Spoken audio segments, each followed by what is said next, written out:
fans de la secta les va a gustar mucho. Así que vamos a ver. Espero colmar parte de sus expectativas.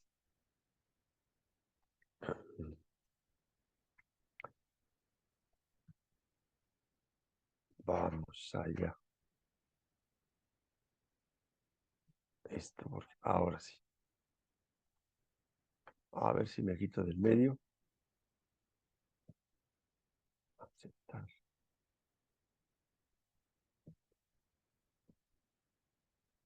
Listo. Supongo que todos ven bien la pantalla y me oyen bien. Si aquí los mensajes dicen otras cosas. Vamos entonces avanzando. Entramos ya prácticamente a partir del siglo XVI con el fenómeno del protestantismo y la Reforma Católica, que en realidad se venía planteando desde antes, pero digamos que el fenómeno del protestantismo aceleró la reforma y de alguna manera la inclinó hacia determinadas cosas. Acá tenemos la foto de los principales, no sé cómo llamarlo, porque la palabra correcta no es reformadores, el que se va no es el que reforma, es el que reforma es el que se queda adentro, pero bueno, Lutero en Alemania, que fue digamos, con el que se hizo el cisma, Calvino en Ginebra, Zwinglio en realidad es anterior, pero digamos, ya venía con esa intención de separarse de la iglesia, menos Simons en Zurich, este no es tan conocido, el fundador de los anabaptistas, y Enrique VIII, que en realidad no quiso fundar nada, simplemente lo que quería era casarse con Ana Bolena y salir adelante con su pataleta. Fueron después otros los que, retomando cosas de Calvino, convirtieron esta pataleta en una nueva iglesia o una nueva religión, que es el anglicanismo. El mismo Lutero, de hecho, tampoco buscaba fundar una nueva religión ni separarse de la iglesia, pero las cosas se le fueron de las manos, como iremos viendo más adelante. Sí, distinto es el caso de Calvino, de Zwinglio, que sí tenían otras intenciones políticas, si lo queremos decir así, más que religiosas, que también tenían sus intenciones religiosas. Todo tiene su, bajo apariencia de bien, el demonio mete la cuchara. Ahora por fin esto pasa. Bueno, para comprenderlo es importante conocer o repasar, porque algo habíamos visto ya, la situación religiosa previa de fines del siglo XV o desde el siglo XV y el siglo XVI. Habíamos visto ya el tema pasado, todos los problemas que teníamos con respecto al papado, los intereses materiales de las grandes familias italianas, especialmente en Roma, para que sus miembros estuviesen en el papado, ocupasen los principales obispados. Y esto hace que el rey de Francia se lleve al papa a Aviñón, como veíamos la semana pasada, provocó el cisma de Occidente que dividió la cristiandad en dos papas y al final incluso veíamos que durante un tiempo breve llegó a haber tres. Veíamos ya que estos papas eran gente de familias importantes que lo que buscaban era la influencia que tenía el papado, el poder que tenía el papado. Se dedicaban más a la política, a la construcción, son los que hacen los grandes edificios, son los que construyen la gran basílica de San Pedro, en su época era la basílica más grande del mundo, y eran mecenas, se dedicaban a fomentar pintores, escultores, músicos, arquitectos, y buena parte de la arquitectura religiosa de esa época, del Renacimiento, está pagada por papas y también por obispos. Lógicamente, esta gente que no tenía vocación religiosa, eh, pues lo que buscaban era la acumulación de riqueza, de poder, y lo que ahora llamamos el carrerismo, ir subiendo, subiendo, subiendo, de obispo a cardenal y de cardenal a papa, o de monje a abad, y vemos ahora también con los obispos, lo tiene ahí, que acumulaban varios obispados. O sea, un obispo podía ser obispo de 3 y 4 sedes episcopales, obispados distintos. Lógicamente no estaba en los 4 y muchas veces no estaba en ninguno de los 4. Se dedicaban a hacer la corte al papa o a los reyes para seguir consiguiendo dinero, riquezas, bienes materiales, terrenos, porque esa era su intención. Para nada tenían ningún tipo de intención religiosa. Y decíamos precisamente que una prueba de que la Iglesia la fundó el Espíritu Santo y la guía del Espíritu Santo son estas épocas tan complicadas y tan difíciles, mucho más complicadas y más difíciles que la actual, en la que a pesar de todo eso, Dios volvió a reconducir su iglesia y precisamente bajo apariencia de mal, lo que en un principio suponía una desgracia, es lo que después va a dar el empujón para que de una vez la reforma que se venía pidiendo desde 1 o 2 siglos antes se haga realidad.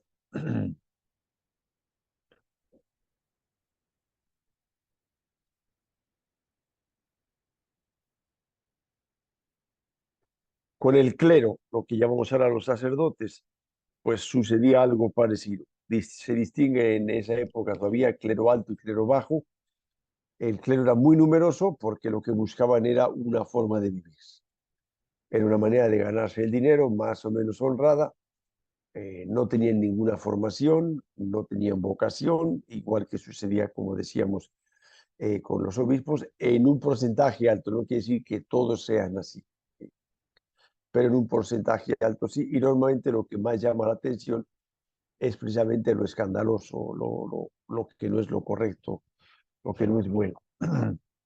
El clero alto, como veíamos antes, básicamente era gente de aristocracia, gente de la nobleza, tanto varones como mujeres. Estaba lo que llamaban las segundonas, las primogénitas, la primera hija del noble, buscaban casarla con otro noble para hacer alianzas y acumular poder, riqueza, intereses, ejércitos, lo que hiciese falta. Y las segundonas o los segundones, tanto en varones como mujeres, eran los que metían al convento y lo que querían era que fuese la abadesa, y si no era la abadesa tenía un cuarto enorme para ella sola, con 1 o 2 criadas, vivían a todo dar, con todo tipo de lujos. Por supuesto, esta gente que no tenía vocación, la castidad para ellos pues era una hipocresía. Entonces hay todo tipo de escándalos en estas situaciones. El bajo clero era gente, como decíamos, que lo que buscaba era vivir, bien vivir o mal vivir, depende si era buena gente o era un sinvergüenza, porque había de todo. No tenían estudios, sabían 4 latinajos para celebrar la misa de principal. Algunos no celebraban la misa todos los días o celebraban la misa cuando había estipendio, o sea, cuando pagaban algo por la misa y si no, no la celebraban. Entonces la situación era muy pobre, no solo materialmente, sino moralmente. Y lógicamente esta gente que no tenía formación, ¿qué cosa iba a enseñar a los demás? Pues lo que ellos sabían, que habían escuchado, muchas veces supersticiones, desde que si se te cruza un gato negro te va a dar mala suerte, cosas tan peregrinas como esas, con lo que sucede con muchos pastores que predican cualquier soncera que se les ocurre porque no tienen formación, ni tienen estudios, ni tienen nada, no tienen más que interés por vivir bien a costa de otros. Los religiosos, en cierto modo, pasaba también algo parecido como estábamos hablando. Muchos de ellos estaban allí porque no tenían vocación, buscaban la clase alta, los grandes puestos, y la clase baja buscaba sobrevivir, sea como agustino, sea como dominico, y por una o por otra manera, por un tío o por lo que sea, ingresaban a una congregación a la otra, pero en muchos casos sin ningún tipo de vocación, buscaban vivir bien. Algunos se ponían el hábito, ni siquiera vivían en el convento, andaban de allá para acá, de un sitio para el otro, sobreviviendo, celebrando misas por acá, bendiciones por allá, etcétera, etcétera. Y los que tenían más posibilidades, pues lo que conversábamos antes, ¿no? Buscaban la acumulación de riqueza y la acumulación de poder. Lo que hablábamos antes también el voto de castidad, pues para toda esta gente era un adorno, simplemente disimulaban y se acabó. Y había hijos por acá, por allá, auténticas barbaridades, ¿no? De mujeres que daban a luz en el convento y enterraban al niño, prácticamente lo mataban, o abortaban como podían, cosas, la verdad, que muy, muy feas y muy desagradables. Pero como ponemos aquí, no es que toda la iglesia fuese así. De hecho, veremos después que mucho antes de Trento, en algunos países, principalmente en España, ya se estaban dando bastantes pasos de reforma a nivel de obispos, a nivel de clero diocesano y a nivel de clero religioso. Pero lógicamente la situación más saltante, sobre todo donde va a explotar todo esto, que es en Centro Europa, ¿sí? Alemania, el norte de Italia, Suiza, Países Bajos, toda esa zona es donde más va a explotar esto, que es donde precisamente la situación estaba un poco más deteriorada. El iniciador del protestantismo se llama protestantismo porque protestan, lógicamente. De ahí viene. Fue Martín Lutero. Y ya hemos dicho que él, en realidad su intención no era hacer una nueva iglesia ni fundar una secta.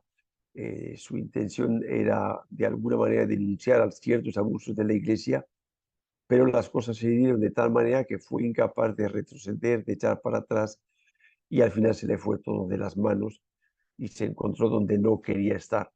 Y por lo visto dice que murió con bastante remordimiento de conciencia. Era una persona formada en una familia de una religiosidad muy estricta, y parece que el hombre vivía obsesionado con salvarse o no salvarse. Se metió a Agustino, estudió teología, era profesor de teología. Todos los herejes, todos los cismáticos, siempre ha sido gente muy inteligente. Normalmente los que somos de inteligencia media, pues no nos pasamos por ahí. Pero el que se pasa de listo llega un momento que piensa que lo que él piensa está muy bien pensado y todos tienen que pensar lo que él piensa. Y bueno, la diferencia entre el santo y el hereje es que el santo, como San Francisco veíamos el otro día, o Santo Domingo de Guzmán, desde dentro de la iglesia, aceptando lo que la iglesia dice, busca la voluntad de Dios y consigue la reforma auténtica. El otro lo que hace es dar una patada al tablero, decir que todos son unos sinvergüenzas, unos tal por cual, se marcha y no reforma nada. Por eso decimos, en realidad no son reformadores, sino lo que hacen es fundar otras iglesias afuera y aparte. Martín Lutero se vio empujado por los nobles alemanes, que lo vieron como una excusa para sacudirse el poder de Carlos V y el poder de Roma. Y el emperador francés, que supuestamente era católico, con dos cardenales de la Iglesia Católica, que son los que empujaron a la lucha contra Carlos V, promoviendo todo este divisionismo de la Reforma por sus intereses políticos personales. Por eso Lutero, en principio, creemos que actuó más o menos de buena fe, y al final se le fue completamente de las manos. De un problema personal de escrúpulos, de me voy a condenar, lea a San Pablo y dice: esto es lo que yo necesito para mi tranquilidad de conciencia. Nos salvamos por la fe, y la expresión, que no es suya, pero de alguna manera se le representa y se ridiculiza a él, es: cree fuerte, pero peca aún más fuerte. La frase, repito, no es de él, pero de alguna manera encarna lo que él buscaba, la certeza de que a pesar de que soy débil y soy pecador, me voy a salvar. Y hay algunas ideas que tiene que son muy ciertas. Eh, la confianza en la misericordia de Dios, todo eso es verdad. Pero claro, él se fue al otro extremo, decir: no tenemos que hacer nada, las obras no valen para nada, no hay ningún tipo de correspondencia a la gracia de Dios por nuestra parte. Se fue completamente al otro extremo. Sí es verdad que Dios es el que nos salva, por supuesto nosotros no nos salvamos, pero sí nos pide que nosotros correspondamos a esa gracia de Dios. Ahí está, por ejemplo, la palabra del sembrador. La semilla es la de Dios. Si no hay semilla, por mucha tierra que yo trabaje, de vueltas, abone, quite piedras, quite lo que sea, ahí no va a producir nada. Necesitamos la semilla, que es Dios el que la pone, pero la semilla produce más o produce menos, de acuerdo también a la tierra. Es ese equilibrio siempre difícil entre la confianza en Dios y nuestras obras, que lo que hacen es corresponder a la acción de Dios. Y Dios, que nos hizo libres, quiere que correspondamos a esa acción de Dios.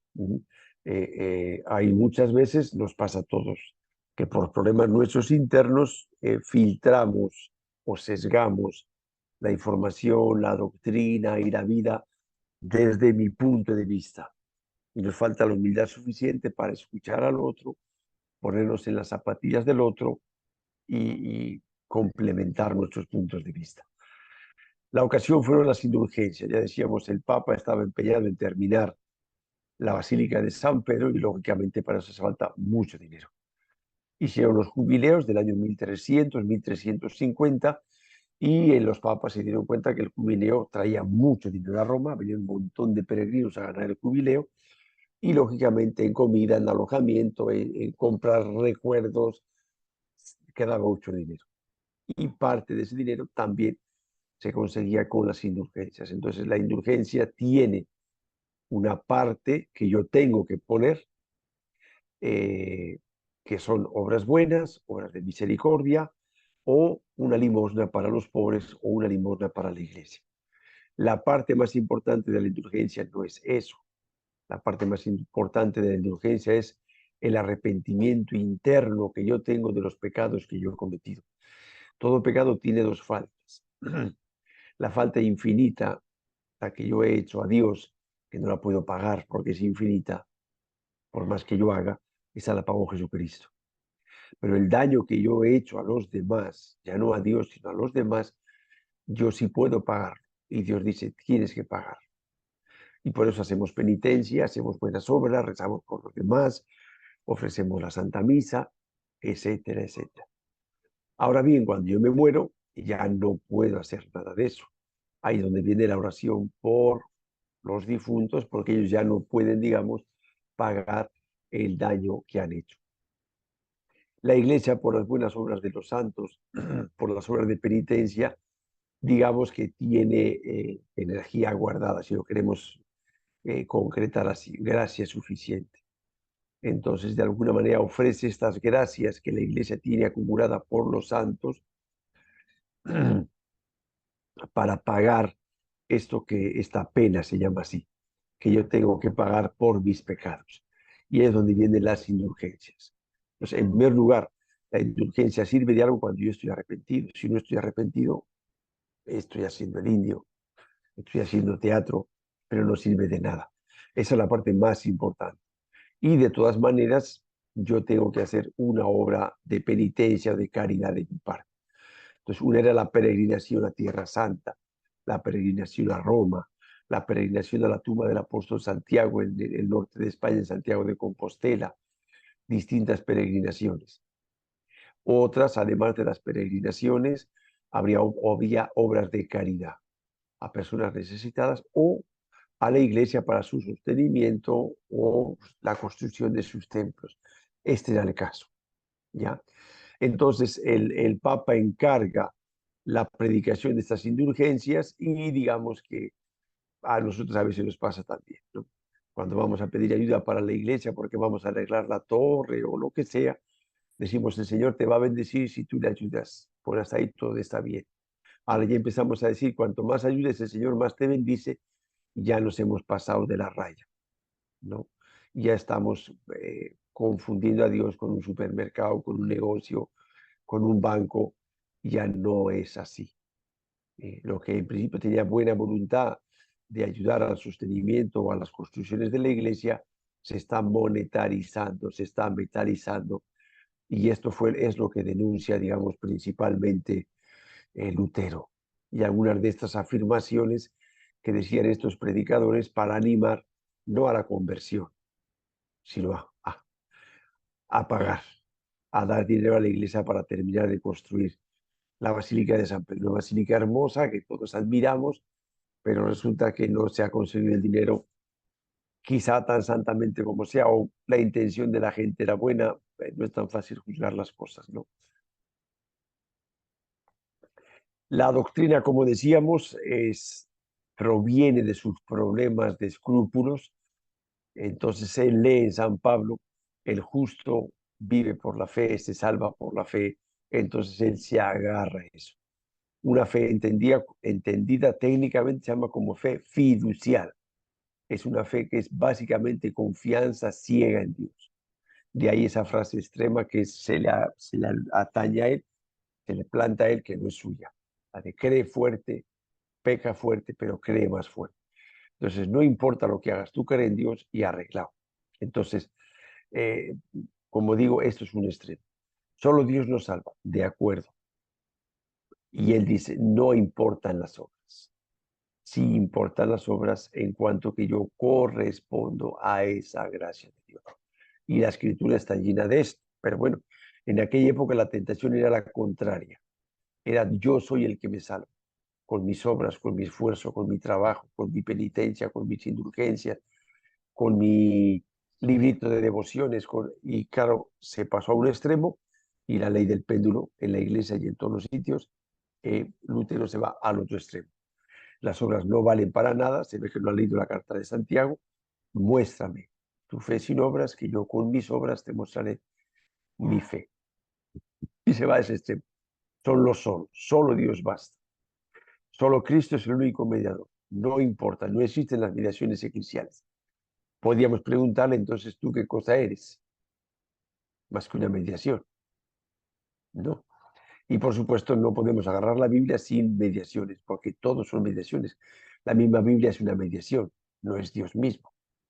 La palabra de Dios encarnada es Jesucristo, no la Biblia.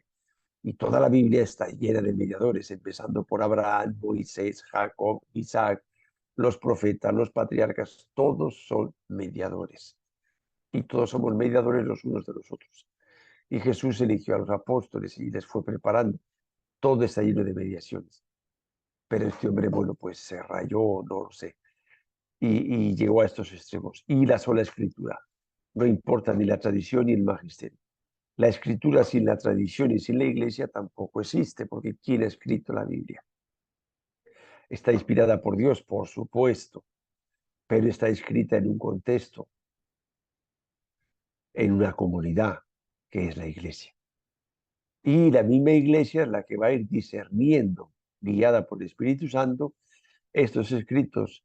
Encontramos a Dios en ellos y en estos escritos no encontramos a Dios en ellos. Y así es como se va formando lo que después el Concilio de Trento llamará el canon de la Biblia. No es que en Trento se haga, no, es que como en Trento hay problemas, la iglesia dice, bueno, vamos a aclarar lo que ya todo el mundo sabía y lo que ya todos aceptaban. Estas cartas son de Pablo, son auténticas, encontramos a Dios en ellas. Esta carta, aunque dice que es de no sé quién, este evangelio que dice que es de Tomás, pues tiene partes que están bien, pero hay otras partes donde no encontramos a Dios y simplemente lo dejamos de medio lado, ya nadie lo lee. Entonces es la misma comunidad, la misma tradición de la iglesia la que va diciendo esto sí y esto no. Y será después el magisterio el que ratifique eso que la misma iglesia ha ido definiendo. Si quitamos todo eso, no nos quedan ni las pastas de la Biblia. La expansión. Lutero ofrece una doctrina, digamos, regalada. Cree en Dios, cree tu familia y serás salvo tú y tu familia. Más fácil, más barato, imposible. Hay gente que lo estaba pasando muy mal, donde muchas veces se manipulaba la religión y se abusaba del infierno y del miedo, porque el miedo es muy poderoso. Y, y bueno, ahora vemos que resulta que son los evangélicos los que utilizan el miedo, pero bueno, la doctrina era muy sencilla, no había que hacer nada, simplemente creer en Dios y punto, no te compliques más la vida. Entonces, bueno, pues todo el mundo se apunta. Y en una época como lo sucede ahora. Lo curioso es que han pasado 5 siglos y el problema es el mismo, católico ignorante, seguro protestante. Veíamos cómo la gente no tenía formación porque tampoco la tenían los presbíteros, los sacerdotes. La gente no sabía nada, fácilmente se le llevaba de acá para allá y de allá para acá. Lutero y sus seguidores, los otros fundadores de iglesias paralelas, van a utilizar la imprenta que se acaba de inventar a fines del siglo XV y van a saber utilizar panfletos para transmitir sus enseñanzas, para criticar a la Iglesia Católica y ahí es donde va a ir naciendo después la llamada leyenda negra contra la iglesia y, digamos, en aquel momento el país que más estaba cercano a la iglesia y sostenía a la iglesia era España. Y aparece la leyenda negra contra la iglesia y contra España, que proviene de todos estos países protestantes que utilizan muy bien los medios, la imprenta, las canciones, el teatro, teatros muy sencillos, los utilizan para ridiculizar, como ahora, a los católicos e ir extendiendo sus ideas. Y luego lo decisivo, importante, es el apoyo político y militar de los príncipes alemanes del el reino de Francia, como digo, para vergüenza, ayudado por dos cardenales de la Iglesia Católica franceses que, como veíamos antes, no tenían vocación, sino que eran de familias importantes y estaban allí como consejeros del Papa y son los que van a apoyar a todos estos protestantes para debilitar a Carlos V y debilitar a la Iglesia romana, si lo queremos decir así. Y al ver todo este movimiento de fuerzas, de dinero y de gente y que esto salía para adelante, pues río revuelto, ganancia de pecadores.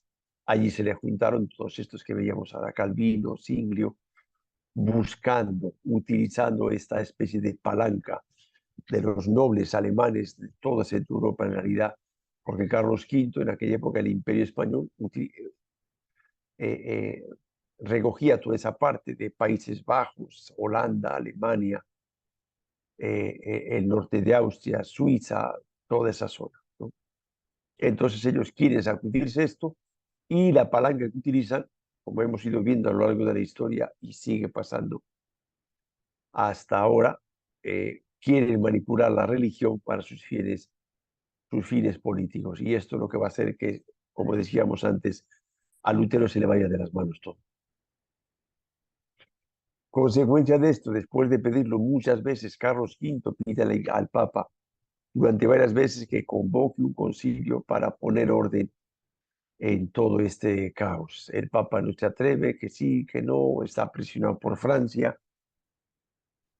Y al final será Paulo III, en el 1545, el que convoque el Concilio de Trento, que va a tener tres etapas, como tenemos ahí, tiene también de la separata, con Paulo III, Julio III y Pío IV. Afronta principalmente dos temas. Uno que son todos los problemas teológicos, con todo este revuelto de la Reforma, todo lo que ha quedado patas arriba, todo lo que ha quedado confundido, todo ese lío que la gente no sabe ya si las obras valen o no valen, si la Biblia sirve o no sirve, etcétera, etcétera. Y lógicamente el primer gran bloque de temas del Concilio de Trento es ordenar la doctrina cristiana. Todo esto que ellos han ido negando, ir aclarando y ir afirmando, esto es así, por esto y por esto. Esto no es así, por esto y por esto. Y vamos a ir viendo un poquito los principales temas. Y el otro tema que iba arrastrando desde siglos atrás es la reforma de la Iglesia. Y esto va a producir las disposiciones disciplinares que se van a utilizar prácticamente hasta el siglo XIX. También van a llegar a América, en nuestro caso en Perú, por medio de Santo Toribio de Mogrovejo. En cuanto a la doctrina, vemos así un poquito lo más importante. Se define lo que llamamos el canon bíblico. ¿Cuáles son los libros que desde los primeros años estamos utilizando como libros inspirados del Antiguo Testamento y del Nuevo Testamento? Los protestantes van a decir que solo sirve de la Biblia lo que está escrito en el Antiguo Testamento, lo que está escrito en arameo, no lo que está escrito en griego. Y después resulta que algunos de los libros que ellos dicen que no pertenecen, se han encontrado manuscritos antiguos en arameo, con lo cual el criterio no queda la cosa tan clara.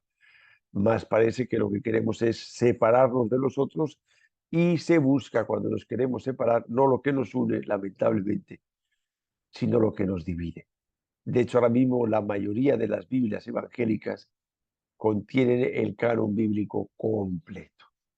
Hablan libros canónicos y libros deuterocanónicos, pero tiene la Biblia completa.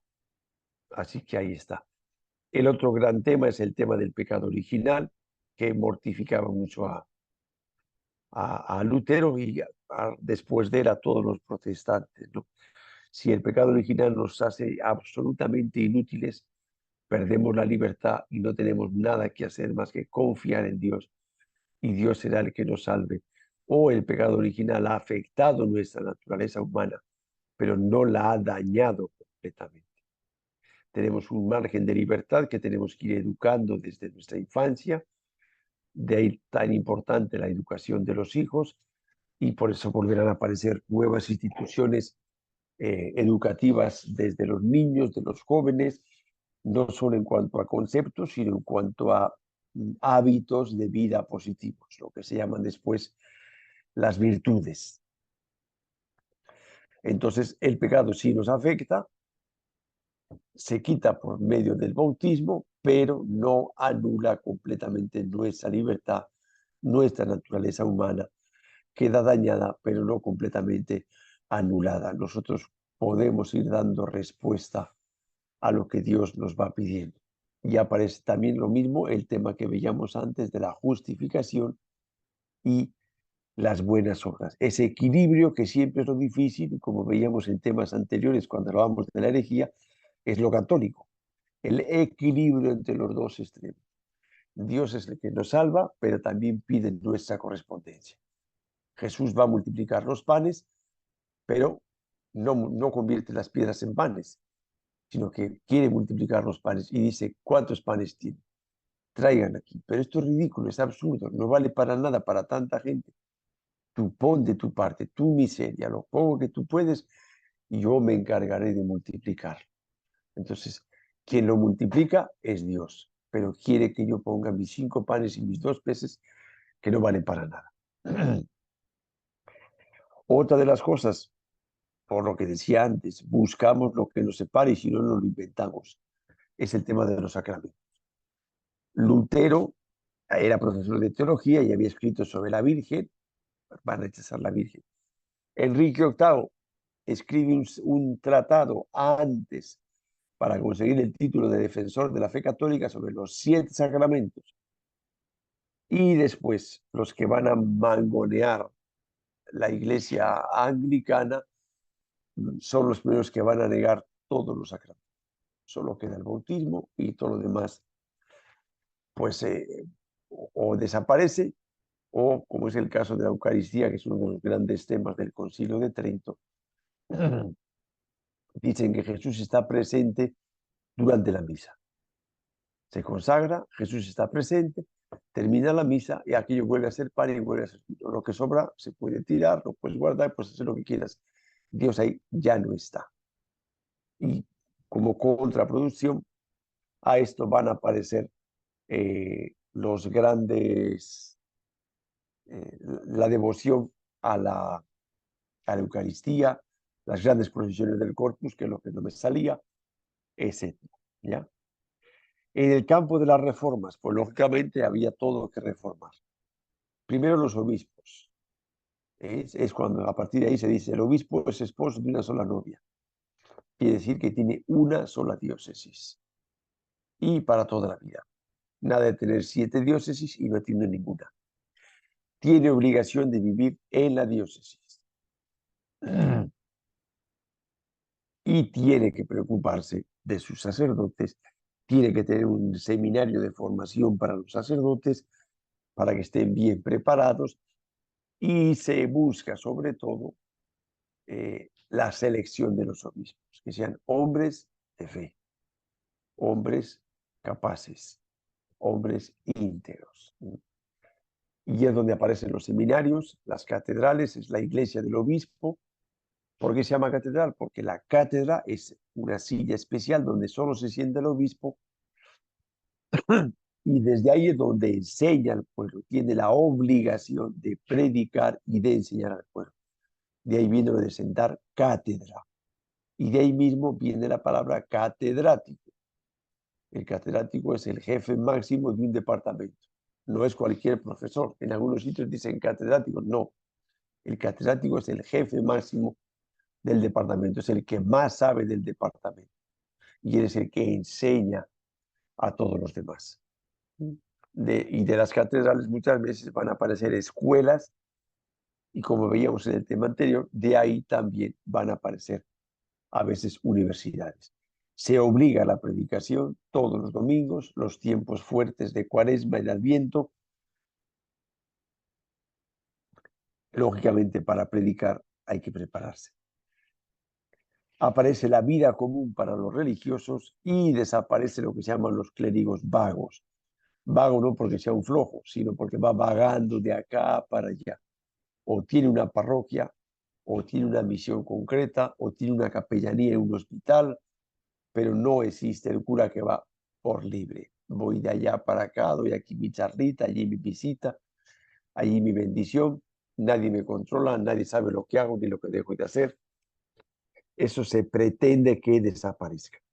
Y luego, muy importante, fruto del Concilio de Trento, si no recuerdo mal, es el Papa San Pío V, es el que va a sacar un catecismo que resume todas estas enseñanzas de la Biblia con estas, digamos, matizaciones al momento específico para que todo el mundo lo pueda ir aprendiendo, cada uno de acuerdo a sus posibilidades. Y de ese catecismo básico de San Pío V van a aparecer catecismos que se llaman, él es el catecismo mayor y nosotros son catecismos menores, que son resúmenes de la doctrina cristiana muy sencillitos para que la gente aprenda. Como la mayoría no saben leer ni escribir, son catecismos de pregunta y respuesta. ¿Quién es Dios? Dios es nuestro Padre que creó el cielo y la tierra. ¿Qué es ser cristiano? Ser cristiano es el Hijo de Dios, etcétera, etcétera. La gente a base de ir repitiendo iba memorizando y una vez que memorizaban le explicaban qué significaba todo aquello. Algo parecido a lo que habíamos hablado en los primeros siglos con los credos. La gente se aprendía el credo y con los 12 artículos del credo, hasta ahora en el catecismo lo utilizamos. Se va explicando lo básico de la vida cristiana. Aparece un misal unificado para que cada uno no celebre la misa que le parece, sino que todo esté más o menos ordenado. Y el breviario, que es lo que llamamos ahora la liturgia de las horas, las oraciones que el sacerdote reza a lo largo del día para ir santificando su vida e ir orando por la iglesia. En la mañana las laudes, en la tarde las vísperas, en la noche las completas. Otros caminos de renovación, como decíamos, ya aparecieron incluso antes, principalmente en España, es donde era más numeroso. Aquí tenemos abajo a la izquierda el cardenal Cisneros, el fundador de la Universidad Complutense en Alcalá de Henares. Después, como pasa con todos los, iba a decir una lisura, acabó en la capital, en Madrid, que es la actual Universidad Complutense de Madrid, pero en principio se fundó en Alcalá de Henares con ese deseo de formar al clero, de sacerdotes diocesanos y religiosos. Y había otros muchos grupos y personas, como decimos desde antes. En España en concreto, los reyes católicos, desde que se unifica España con Isabel y Fernando, después Carlos V, Felipe II, quieren que la iglesia sea recta y van a exigir para que los obispos sean obispos bien preparados y obispos de doctrina cristiana. Van a apoyar, por ejemplo, la reforma del Carmelo de Santa Teresa de Jesús y de San Juan de Ávila. Van a promover esta universidad de Alcalá de Henares. Entienden que la religión cristiana, ahí están los reyes católicos o algo así parecido, es el fundamento y la fortaleza de España. Cuando veamos el próximo año historia de la Iglesia en América, esto está todo completamente unido. Se les llama los reyes católicos porque sus afanes de conquista están sus afanes de evangelizar, o sea, en su cabeza está todo mezclado. Nosotros ahora ya lo vamos distinguiendo un poquito más. Los papas posteriores, Pío IV, San Pío V sobre todo, Gregorio XIII también es el que va a hacer el canto gregoriano, la reforma gregoriana, la Universidad Gregoriana, que hasta ahora existe en Roma, van a ir dando un gran impulso y sorprende cómo Dios, en una iglesia que parecía que estaba muriendo, mete todo este deseo de reforma y va metiendo toda esta gente bien formada, bien preparada, que va a dejar hasta las pestañas para hacer lo posible para que la iglesia sea lo que Dios quiere que sea. Aparecen nuevas congregaciones y otras congregaciones que son reformadas. Aquí tenemos a Santa Teresa de Jesús y San Juan de la Cruz, que reforman los carmelitas. Aparecen nuevos santos, San Ignacio de Loyola, San Camilo de Lelis, este simpático de acá, ¿cómo se llama? Que era amigo de San Ignacio de Loyola, San Felipe Neri, que funda el oratorio, y otros santos que van apareciendo en distintos países, algunos fundadores de congregaciones, en su mayoría, que van dando nueva savia de vida cristiana a la iglesia. Aparecen los teatinos, hay congregaciones de sacerdotes, de hombres y de mujeres, y a partir del siglo XVI también, recordemos, descubrimiento de América es 1492, enseguida empiezan las misiones, ya es fines del siglo XV, a partir del siglo XVI aparecen las grandes misiones precisamente por el desarrollo de la navegación oceánica y junto con esas grandes viajes, como decíamos antes, va unido el interés político, el interés económico con el interés religioso.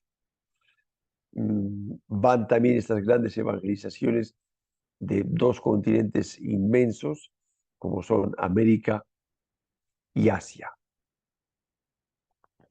Y otro detallito, es un detalle, pero es importante en nuestro contexto porque a nuestra gente chanca, que chanca, chanca, que chanca con las imágenes, los ídolos, ignorancia total y supina. De hecho, esto viene desde mucho antes, ¿no? Pero bueno, en esta época se desarrolla mucho más el arte cristiano, es la Biblia de los pobres. Esas grandes iglesias, enormes retablos, uno ahí se queda con la boca abierta y te dicen, es que el patrono de esta iglesia es San Juan Bautista, y aquí está la vida de San Juan Bautista. Aquí está cuando el ángel se aparece Zacarías. Anda, este tío de barba era Zacarías. Y dice, mira, si acá pone, sí, anda, si acá está lo que le dice el ángel a Zacarías.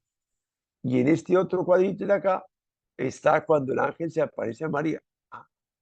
Y acá cuando María se encuentra con su prima y dice, anda, ya.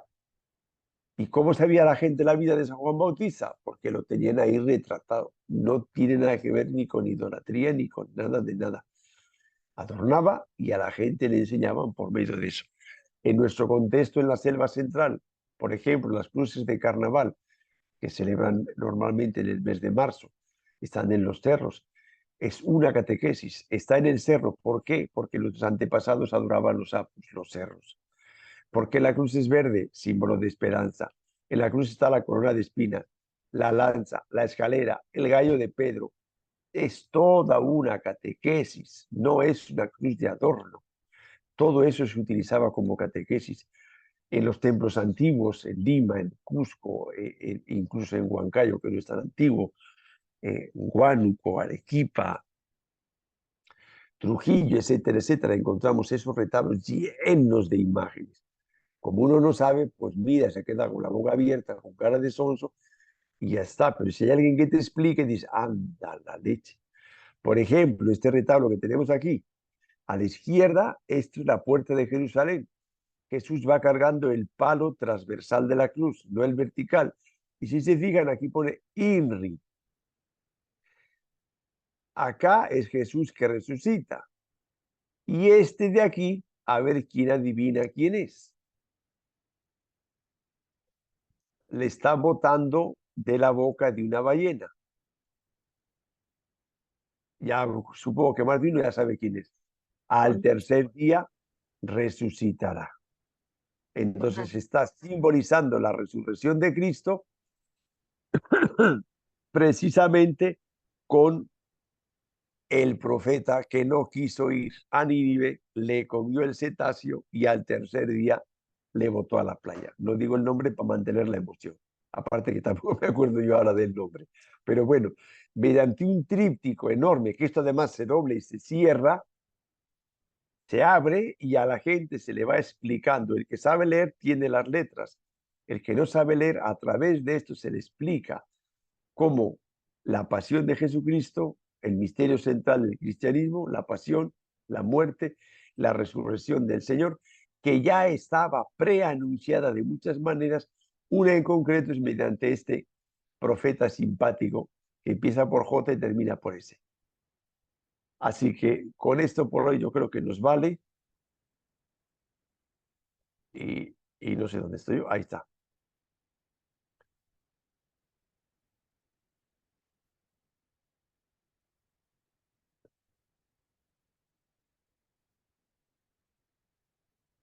A ver, acá preguntan, eh, ¿desde cuándo se va organizando la curia romana para que los obispos estén lejos de vivir el evangelio? Bueno, eso se ha intentado siempre a lo largo de la iglesia, ¿no? Ahora, en esta situación de ahora, que estamos hablando del Concilio de Trento, pues es en el siglo XVI. Pero esas tentaciones las hemos tenido siempre y las seguimos teniendo ahora. O sea que lo que pasa es que en esa época era, como digo, mucho más descarado y mucho más exagerado que ahora. Ahora puede haber escándalos de obispos, de sacerdotes, que son muy dolorosos y muy vergonzosos para todos. Pero bueno, comparado con esa época, damos gracias a Dios. No quiere decir que nos conformemos. Lógicamente, intentamos hacer las cosas bien y rezamos para que la iglesia sea lo que Dios quiere que sea. De acuerdo, no sé si hay alguna pregunta más directamente o por medio del chat. Se han quedado mudos o están reaccionando.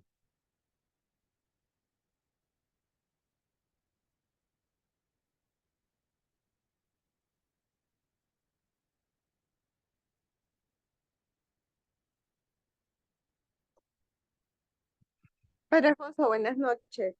Buenas noches, Padre Liliana. Alfonso, con Dime. respecto a lo de Martín Lutero, cuando él eh, hace como una protesta, podríamos decirle así, al ver las indulgencias, ¿él se vale de eso para retirarse de la iglesia? O sea, como decía antes, él en un principio no busca ni retirarse de la iglesia ni nada.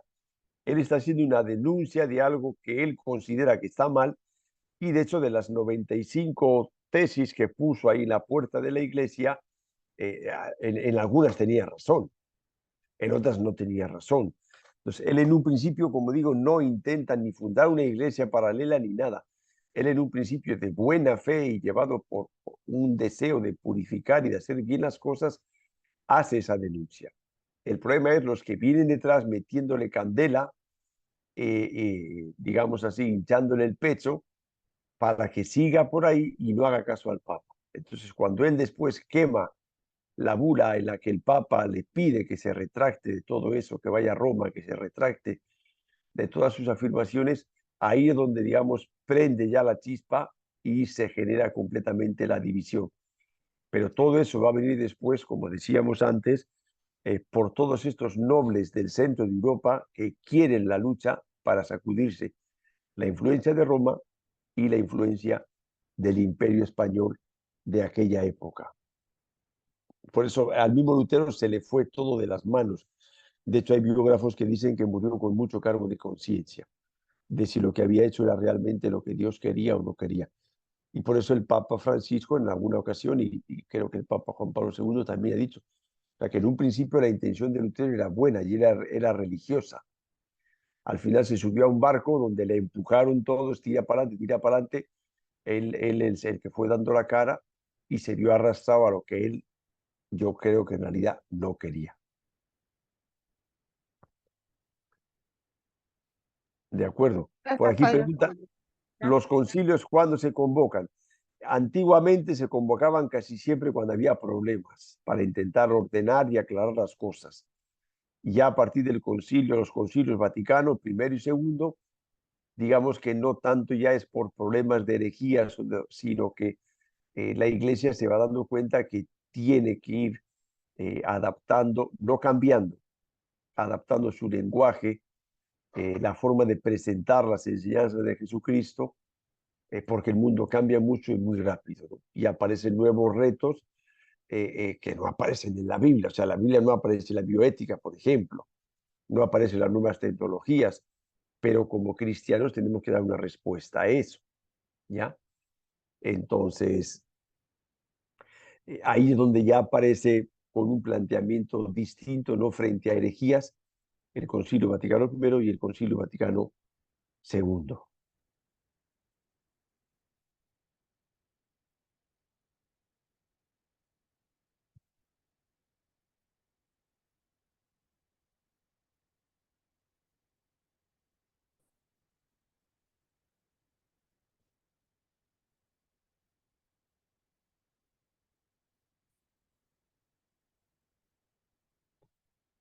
Aquí comentan el convento de Santa Catalina de Arequipa, si lo han visto, efectivamente se daba esto que estábamos hablando. Había religiosas, no todas, que tenían incluso su sirvienta dentro del convento. Y la beata Sonaba de los Ángeles Monteagudo, que llegó a ser abadesa del convento, priora del convento, fue una de las cosas contra las que luchó.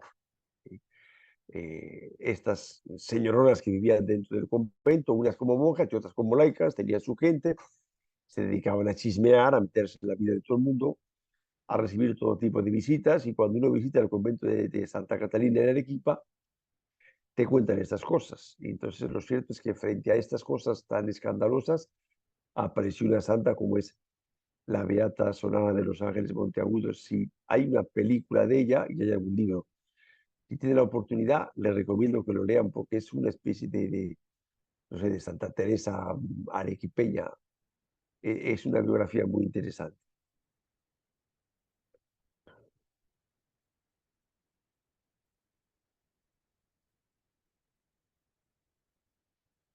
Muy bien, pues como dice el dicho, sin más asuntos que tratar, ni más preguntas que contestar, siendo las 20:58, nos vamos a la cama que hay que descansar para que mañana podamos madrugar, que cantaban cuando yo era chiquitito en la tele.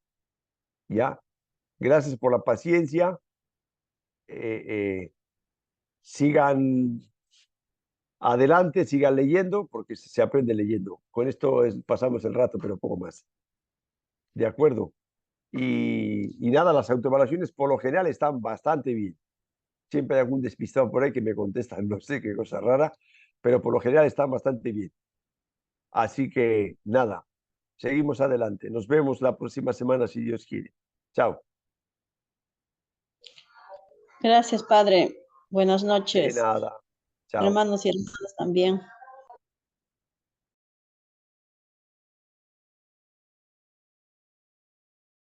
Gracias, Padre. Buenas noches.